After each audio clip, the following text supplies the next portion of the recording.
एक प्रिय भाई ने पूछे हैं, 3 गुण क्या है और निज नाम क्या है। जो गुण है वो अध्यात्म के अनुसार रजोगुण, तमोगुण, सतोगुण है। जो साइंस के भाषा में है वो है इलेक्ट्रॉन, प्रोटॉन, न्यूट्रॉन। जो इंगला है वो ऋणात्मक है, यानी बाएं तरफ। इसको चंद्र नाड़ी भी कहा जाता है। जो पिंगला है वो धनात्मक है, वो दाहिने तरफ है और उसे पॉजिटिव भी कहा जाता है। जो सुषुम्ना है उस पर कोई चार्ज नहीं है, वो जीरो है। वो उसका केवल काम संतुलन बनाने का है। जो सतोगुण है जिसको पिंगला कहा जाता है, जो रजोगुण है जिसको सुषुम्ना कहा जाता है, जिसको तमोगुण है जिसको ईड़ा कहा जाता है, जिसको एक भाषा में और बोला जाता है ब्रह्मा, विष्णु, महेश। इन तीनों को बाहर पूजा करने की आवश्यकता नहीं है। परमात्मा ने आपके भीतर ये तीनों गुण दिया है। इन तीनों गुणों के सहारे आप स्वयं का बोध कर सकते हैं। लेकिन एक संतों का जो मार्ग है वह है सुषुम्ना नाड़ी। जो सुषुम्ना नाड़ी के रास्ते जिसका ऊर्जा ऊर्ध्वगामी हो गई, उसका जीवन अद्भुत हो जाता है। वो अपने जीवन में स्वयं का बोध कर लेता है। वो अपने जीवन में हम कहाँ से आए हैं, कहाँ जाएंगे, हम कौन हैं, इन 3 प्रश्नों का जवाब ढूंढ लेता है, समाधान पा जाता है। वो गहन शांति में उतर जाता है। वो परमानंदमय हो जाता है। वो परमात्मा को सत्य को लख लेता है। वो परमात्मा को लख लेता है। चाहे वो कबीर जी हों, चाहे वो बुद्ध जी हों, चाहे कोई भी हो, अगर स्वयं का बोध हुआ है उन लोगों को, इन्हीं तीनों गुणों के आधार पर हुआ है, इन्हीं तीनों गुणों के सहारे हुआ है। ये आपके सहयोगी हैं, ना कि आपको इनको पूजा करना है। इन लोगों को पूजा करने की आवश्यकता नहीं है। ये आपके ही सहयोगी हैं, ये आपके अधीन है। कहीं बाहर ब्रह्मा, विष्णु, महेश का पूजा करने की आवश्यकता नहीं। ये आपके ही अधीन है, ये आपकी ही सेवा करते हैं। जो पिंगला नाड़ी है, जो पॉजिटिव है, ये कोशिकाओं को जन्म देती है, या कोशिकाओं को एक नया जन्म देती है, या कोशिकाओं को एक पावर देती है। और जो तमोगुण है यानी ऋणात्मक है, ये जो कोशिकाओं का काम खत्म हो जाता है उसको ये खत्म करती है, उसको निर्जीव कर देती है, वो खत्म कर देती है। जो रजोगुण है वो संतुलन बनाती है दोनों का। जिसके जीवन में जो सुषुम्ना नाड़ी है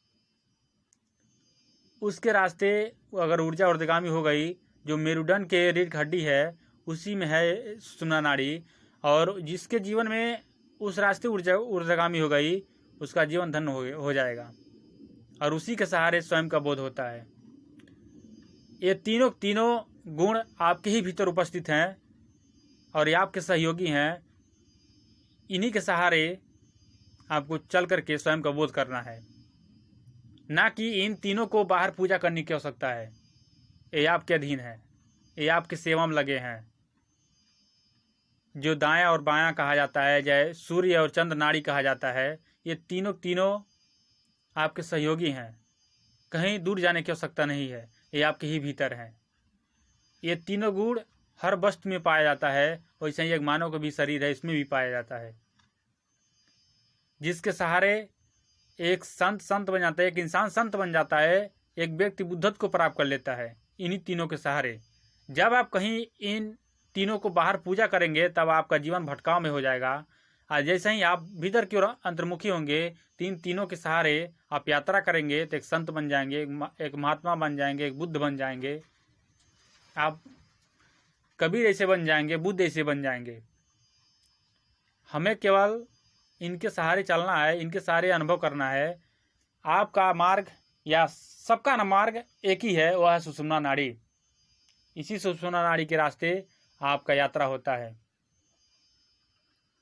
जब तक सतोगुण तमोगुण का पावर जो है, जो रजोगुण को जब चार्ज करती है, साइंस के भाषा में जब चार्ज करती है तभी ऊर्जा ऊर्ध्वगामी होती है। कहने का मतलब बैठ जाने के बाद जब संतुलन बन जाता है, सहज हो जाते हैं, तो ये दोनों का पावर सुषुम्ना रास्ते ऊर्जा ऊर्ध्वगामी होती है। जो दोनों नाक का छिद्र है यही है सत्वगुण और तमोगुण। जब इस रास्ते जो वायु जाती आती है नाभि से, तो जब एक समय आता है जब व्यक्ति सहज होकर के बढ़ जाता है और उस परमात्मा तक चला जाता है, उस परमात्मा को लखने के लिए तैयारी करता है, उस सत्य को लखने के लिए तैयारी करता है, तो व्यक्ति अपने जीवन में सुषुम्ना रास्ते यात्रा करता है। जब यात्रा वो अपने सुषुम्ना रास्ते करता है तो उसका रास्ता एक अद्भुत रास्ता होता है, एक अनोखा रास्ता होता है और सबका एक ही मार्ग है, वो है सुषुम्ना नाड़ी। इसी के रास्ते हर व्यक्ति को यात्रा करना है और यही तीनों गुण से और 5 तत्व से ये शरीर का संतुलन बना रहता है। जब व्यक्ति ये तीनों गुणों से यात्रा करता है तो स्वयं का बोध होता है। जब व्यक्ति अपने जीवन में वो यात्रा करता है तो इन्हीं तीनों के सहारे करता है। और आपको भी करने की जरूरत है। आपको कहीं ब्रह्मा विष्णु महेश का पूजा बाहर करने की आवश्यकता नहीं है। ये तीनों आपके ही सहयोगी हैं, ये आपके ही सहयोग करने के लिए हैं। और ये शरीर का संतुलन जो सुषुम्ना नाड़ी है यही बनाती है। और जो दाहिने साइड में है यानी पिंगला नाड़ी, ये आपकी पॉजिटिव है और जो इंगला नाड़ी है ये निगेटिव है जो बाएं साइड है। ये तीनों आपके सहयोगी हैं, इनकी पूजा करने की आवश्यकता नहीं है, ये खुद आपके सहयोग करते हैं। आपको इनके सहारे यात्रा करने की जरूरत है और वह यात्रा आपका है, वह यात्रा सुषुम्ना नाड़ी को होते हुए होता है। जब भी आप यात्रा करेंगे तो सुषुम्ना रास्ते ही करेंगे। कबीर जी अपने जीवन में किए तो इसी सुषुम्ना नाड़ी के रास्ते किए, बुद्ध ने किया तो यही सुषुम्ना रास्ते किया। लेकिन चलने का आधार अलग अलग हो सकता है, खोजने का आधार अलग अलग हो सकता है, भाषा अलग अलग हो सकता है, लेकिन सबका खोज एक ही है, सत्य, परमात्मा, गहन शांति, आनंद, परमानंद, इस सब की खोज है। सबका एक खोज है उस सत्य का। जैसे आप चलेंगे वैसे ही आपका यात्रा होगा। आपको केवल बढ़ जाने की जरूरत है। जब जैसे ही आप सहज हो जाएंगे वैसे ही आपका दाहिना और बायां का संतुलन बनेगा और आपका यात्रा सुषुम्ना रास्ते होगा और ऊपर की ओर यात्रा शुरू होगा और आपको स्वयं का बोध होगा, शरीर को छोड़ने की कला। और निज नाम क्या है? निज माने होता है स्वयं। आप कौन है, आपका क्या नाम है।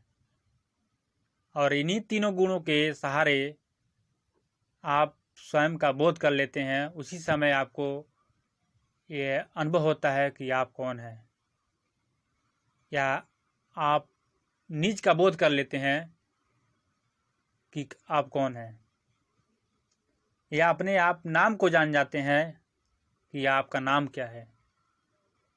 जो निज है वही आप हैं, जिस चीज़ की खोज है वही आप हैं और इसी चीज़ को अनुभव करना है। और इन्हीं तीनों के सहारे होगा, इन्हीं तीनों के सहयोग से होगा। जो इगला और पिगला सुषुम्ना है, रजोगुण तमोगुण सत्वगुण, इलेक्ट्रॉन प्रोटॉन न्यूट्रॉन है, ब्रह्मा विष्णु महेश है, इन्हीं के सहारे होगा। ब्रह्मा विष्णु महेश का पूजा बाहर करने की आवश्यकता नहीं है, ये आपके ही भीतर हैं, जिससे ये शरीर का पूरा संतुलन बनता है। 3 गुण 5 तत्व, जो इसमें 3 गुण है यही तमोगुण रजोगुण सत्वगुण है।